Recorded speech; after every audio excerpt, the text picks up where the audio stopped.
Friends, just before we begin a television show, we always decide on the time at which we are going to quit.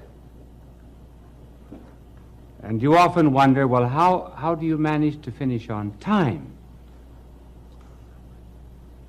Well, I just keep looking at the clock, and then 2 or 3 minutes before the time is finished, begin to weave into a conclusion. Now, you have no idea how lucky you are that television always runs on time, because I want to give you this historical fact. There was a man, I will give you his name at the end, who on November the 28th, 1955, began talking in Kent, England. He talked until December the 3rd. He talked for 5 days and 13 hours, which is the record for continuous talking. His name, Kevin Sheen.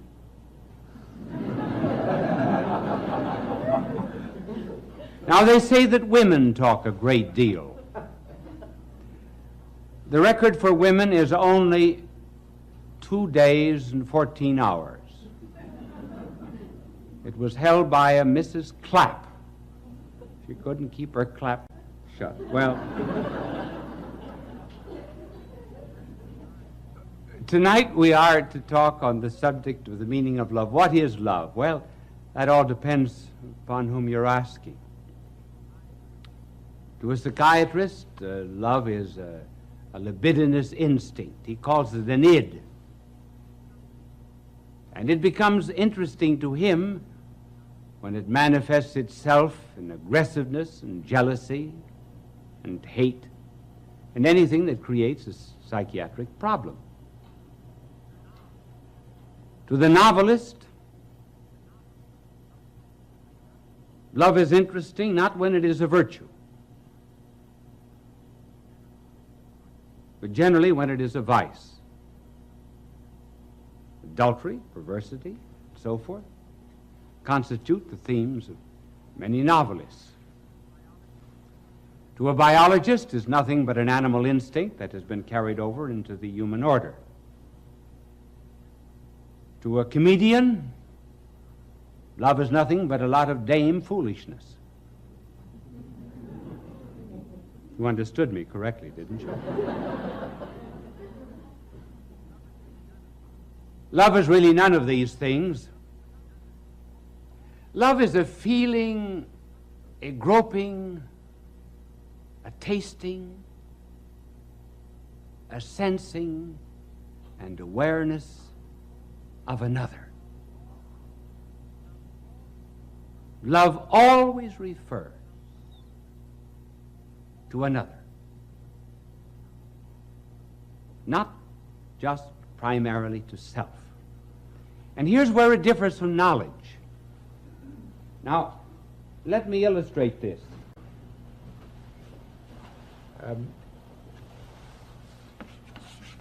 Very few of us ever think, how different is this process by which we know in relationship to that by which we love? Whenever we know anything, we always bring the thing or object which is known down to the level of our mind.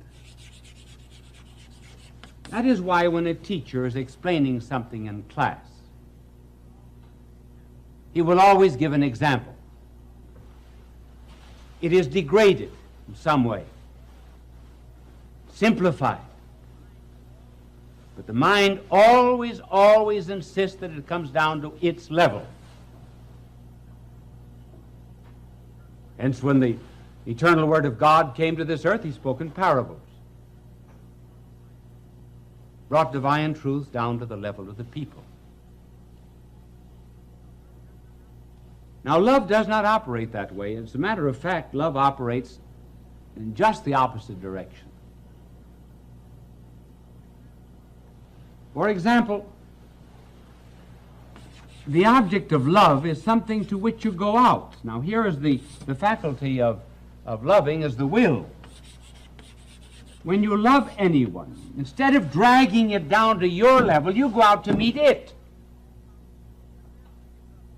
For example, if you love music, you do not write your laws of music. You meet the demands of music. If a man is in love with a lady who loves poetry, he doesn't talk algebra to her all night, if he's wise. You can immediately see, therefore, that the nobler the object that is loved, the better we become. That is why it can be said that the level of any civilization is the level of its womanhood.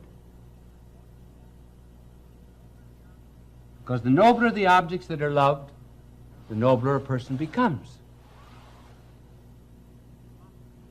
The greatest philosopher who ever lived, Thomas Aquinas, said that the least love of God, therefore, is worth more than the knowledge of all created things. Because the knowledge of all created things merely draws things down to our own mind. But when we love God, we go out in order to meet the infinite. So it is love that makes us really more than knowledge. Now the next point about love is this, that love is not just therefore the same as sex. Now sex is one of the manifestations of love. But somehow or other today, the word love is not so often mentioned except in songs. And then have you ever noticed that they're always in the future? Never in the present. How happy we will be. I'll bake a cake for you to take for all the boys to see. And sex, however, in common literature today, too often is a substitute for this noble affection. Now, though it is one of the manifestations, it is not necessarily love. And let me show you the difference. Sex alone is really not interested in a person. Sex is really interested in self. And hence a carnal man will very often apparently and seemingly project his love to someone else, but he's not loving that other person. He's loving the pleasure that he finds in that other person, which is not the same. George Orwell, who wrote that remarkable book about the future of a communistic world called 1984, he has some people saying in 1984,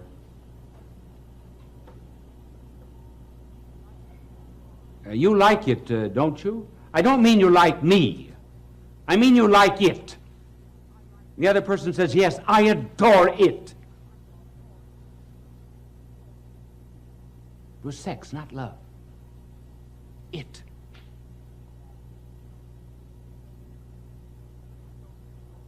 When the Soviet soldiers came into Berlin, they ran through the streets, the close of World War II. They ran through the streets shouting, I want a woman, I want a woman. They didn't want a particular woman. They were not concerned at all with the person. They just wanted something to satisfy their own ego. Hence the difference. You see what a good job my angel does in clearing the blackboard? And the reason he did a particularly good job is because this afternoon his halo was shined. You know the kind of shampoo he uses? Halo. This is a good chance for a commercial, isn't it? I bet they regret that. Well, Magic Kiss did his halo. This is the difference between sex and love. I mean not sex as an expression of love, but just isolate it.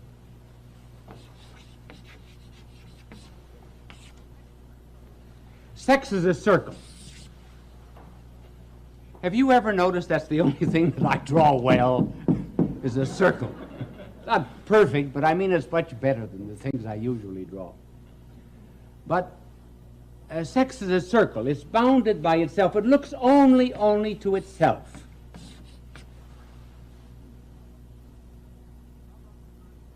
Love, on the contrary, is a cross.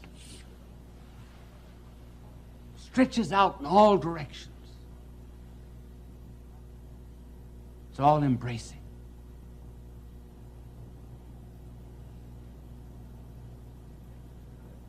Sex, to some extent, only to some extent, is like some of the statues we see of Buddha.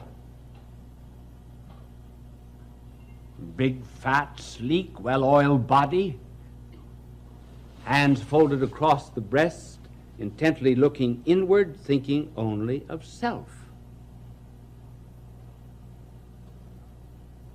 And love is very much like sometimes the paintings or the statue of a saint, thin, wasted face, but eyes upward, peering beyond the hid battlements of eternity unto God himself. So love, therefore, by its very nature, is something that is concerned with the other or another, which brings us to this other question, namely the love of neighbor. Our blessed Lord said, love thy neighbor as thyself. Well, you might say, how can I like my neighbor? First of all, the neighbor isn't the one from whom you borrow sugar. The neighbor isn't the one who tells you that you're making too much noise at your party. He isn't the one that knows your affairs before you do. The definition of a neighbor is one who is in need, or else your enemy. So the question arises, I can't like everybody. And I got certain neighbors I don't like. And nothing in the world can ever make me like them. That's true. So here we touch upon the difference between liking and loving. Certainly there are things and there are persons you can never like, because liking is instinctive. Liking is an emotion. It's physiological.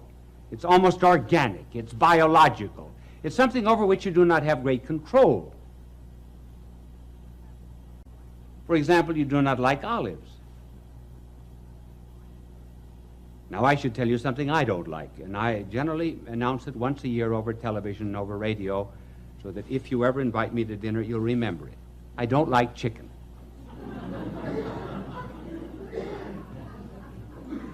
Now, nothing can make me like chicken. I'll tell you the reason why. People wonder why I don't like chicken. Well, when I was a boy, my father used to send us out every summer to a farm to work. He believed in hard work, for which I thank him. And the tenant farmer, very anxious to please my father, gave us chickens every day except Friday. So every morning I had to go out and wring a chicken's neck.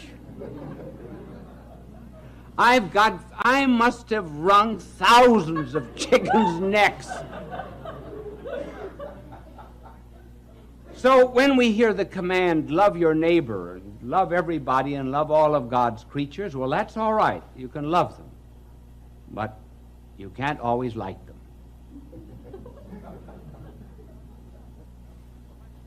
Well, what is love? Love is not in the emotions. Love is not in the feeling. feelings. Love is in the will. And because it is in the will, love is subject to command. To command.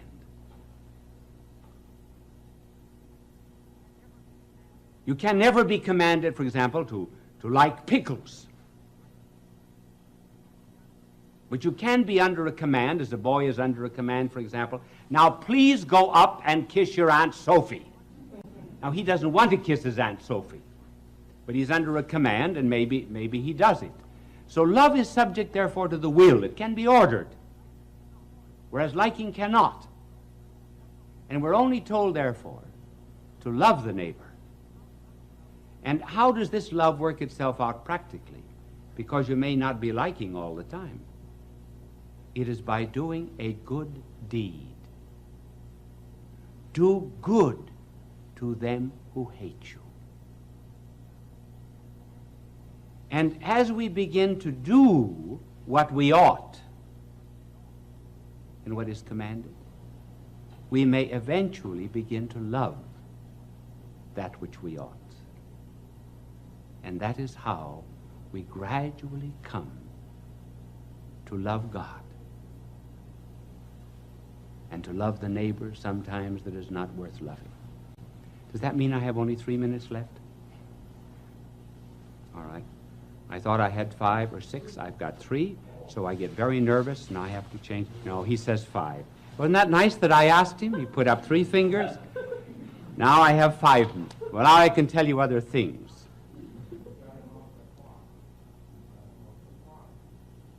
See, he said, I'm off the clock.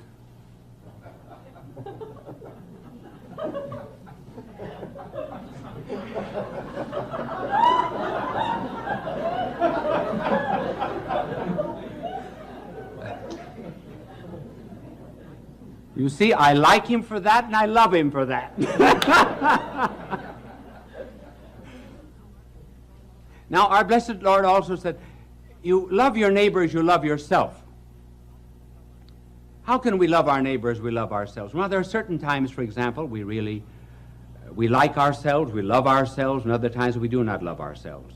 We do not love ourselves when we are hateful and spiteful and mean and uncharitable, and when we do embarrassing things. And there are moments when we do love ourselves. We love ourselves when we're praised.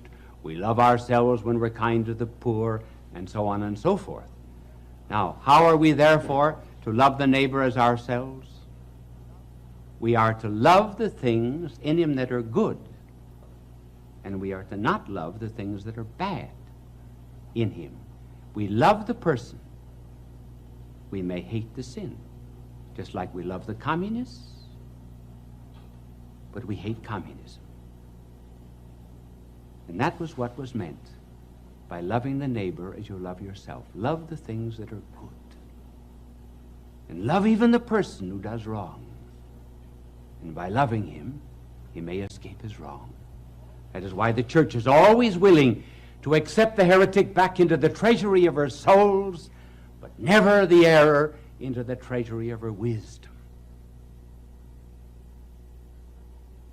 There are certain rules for loving. I will pass some of them over very quickly. One is, you can never love in a hurry. Love is never done in a day. You can hate very quickly, but love is slow. That's one of the tragedies of divorce. People do not stay together long enough to learn to love one another. And then a second law of love is that all love leads either to heaven or to hell. All love either puts us in touch with God or puts us in touch with the devil. When it's good, even human love, we feel that we're in communion with something greater and bigger and broader than ourselves. And when the love is illicit and wrong, we not only feel degraded, but we feel that we have degraded that which we loved. And finally, love is best expressed in terms of sacrifice. Love does not mean to have and to own and to possess. It means to be had, to be owned, to be possessed. It is the giving of oneself for another. That is why we speak of arrows and darts of love, something that wounds. And the day that a man forgets that love is synonymous with sacrifice, he will ask, what kind of a woman was this to ask for a ring of gold instead of tin? The day that men forget love is synonymous with sacrifice, they will ask, what kind of a God is it who asks for mortification and self-denial? Some years ago, there was an article appeared by a very well-known writer entitled Cosmical Religion. He said that he could no longer believe in a religion of love or a religion of fear, but he believed in a cosmical religion, the adoration of the cosmos. And I wrote an article and answered him, and I said I could accept his cosmical religion if he would only leave the letter S out of it. And in developing the idea, I said, we can never love the cosmos. We cannot adore it. It's too big. It's too immense. And man can never love anything except that which he can get his arms around. And the cosmos is too big and too bulky. That is why the Lord had to become a babe in order that we might encircle him in our arms. Well, I said that on television, and a woman wrote to me, and she said, do you mean to tell me, young man, this was some years ago,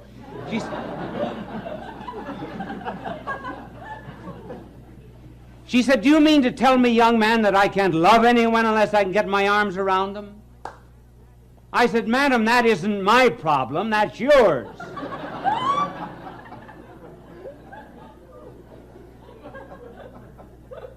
Well, I hope now that you understand love just a little bit better. All love on this earth is just a spark that comes from the great flame of love, which is God.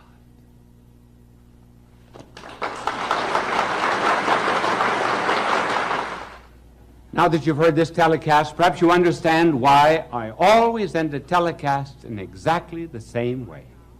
Bye now, and God love you. Fulton J. Sheen is indeed a man for all seasons. He walked a paced beat, allowing it to hear the announcer say, we are now signing off. Good night, and have a good sleep. That relieves her of her loneliness.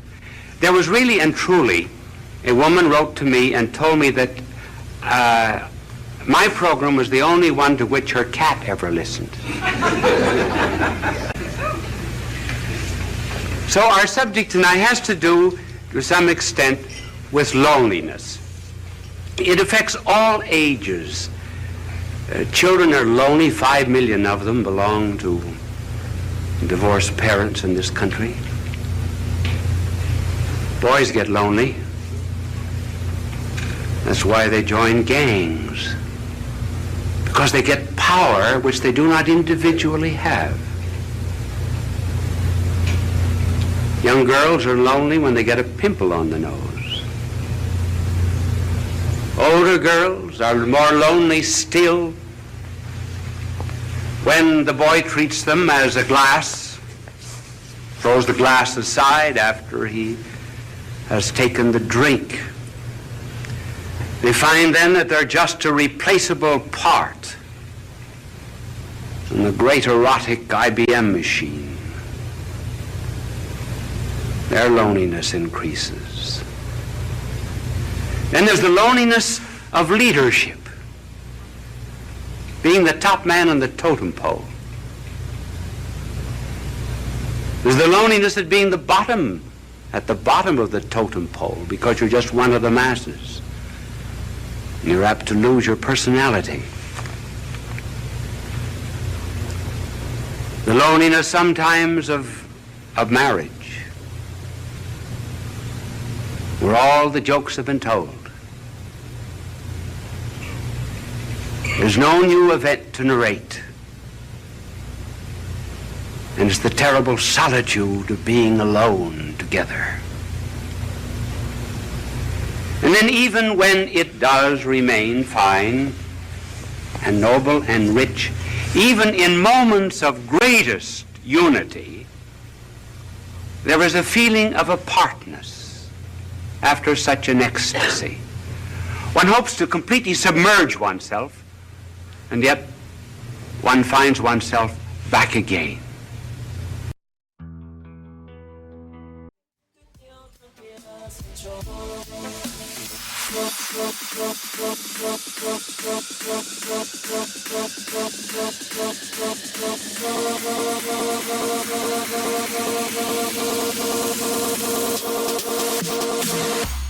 Shake it down.